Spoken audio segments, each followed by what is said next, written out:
All right, Juan Guaidó taking to the streets today with the protesters across Venezuela while socialist dictator Nicolas Maduro marched with his military.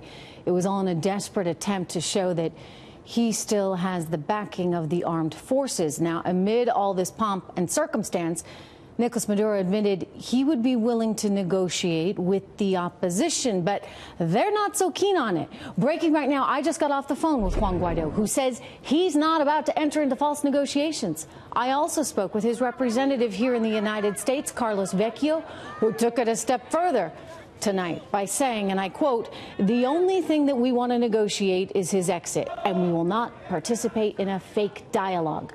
Meanwhile, sources close to Trish Regan primetime say there are already U.S. troops on the ground tonight in Colombia. Joining me right now for more, Chairman of the Institute for the Study of War, Fox News senior strategic analyst, retired four-star General Jack Keane. General, good to have you here. Good to be here, Trish. I spoke to the President of the United States on the telephone yesterday, and he said to me, as far as Venezuela goes, all options are on the table. What does that mean to you tonight, sir? Well, they're not going to obviously publicly ever take an option off the table. But I think the option certainly that's the least likely to be used is a military option to create a regime change. I believe the administration, although not announcing it, has clearly put in play a strategy to conduct a peaceful regime change if possible.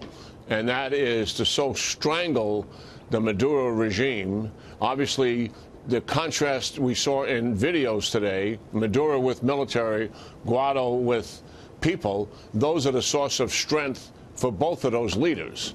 And what the administration is counting on with the sanctions being imposed, and hopefully sanctions, you know, as you know better than most on television, take time before they have an effect.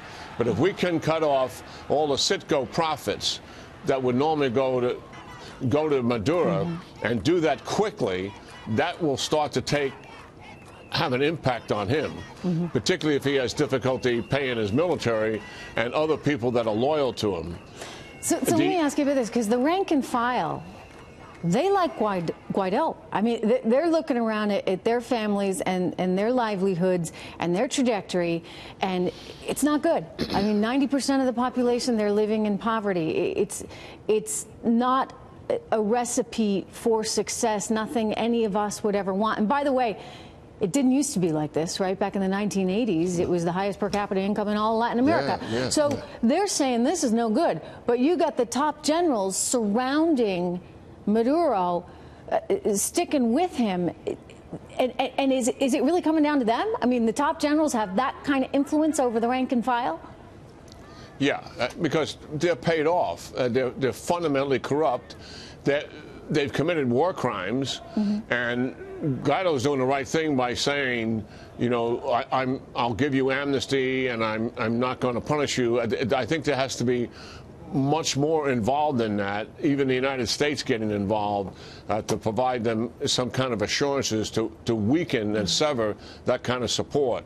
The soldiers out there, they're tied to families who are tied to the very problem that everybody in Venezuela has. So this is really about the leaders. And in most of the authoritarian states, the military leaders are corrupt. There's no exception here. But there are significant issues here. Certainly the military that you referenced, Trish, we have likely moved into Colombia.